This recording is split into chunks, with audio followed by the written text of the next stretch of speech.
he found out about possible land across the Atlantic. And he took 2,000 ships into the ocean.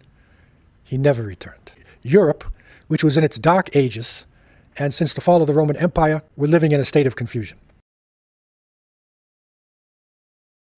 Mali, by 1350, the distance, the cities in Mali, it covered about 478,819 square miles. So this is a huge territory. And within Mali, ruled by Mansa Musa, were 400 cities. Now think about this. These are 400 cities, a huge territory.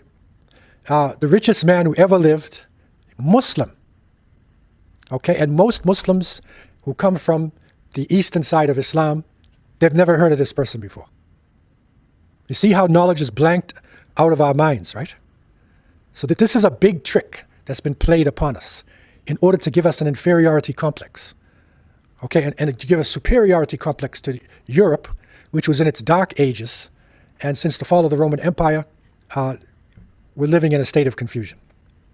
So Mansa Musa, whose name was actually Kenken Musa Kita, so that is his whole name, and he was the deputy, he was the vice ruler underneath Abu Bakr Kita.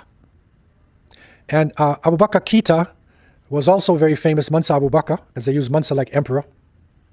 And he will come in our next lecture when we move with the Malians west.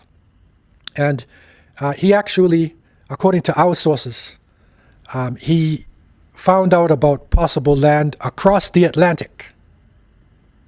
And he took 2,000 ships into the ocean. He never returned. Okay, and we will be searching the life or the travels of the Mandinka, or the Mande people, who went west.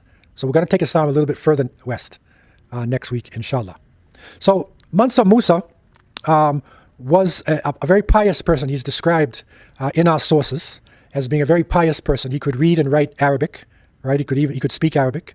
And it's shocking for students who study in Egypt and in Arabia and other places. And I studied in Medina. And it's shocking for the students when West African people come, up until today. Their Arabic is really good. Their Arabic is impeccable. And many of them never even left West Africa. So there was a powerful tradition of scholarship. And in the area, you see on your map called Mauritania. In West Africa, the Shanakata people. And they have some Hassani Arabs that are there.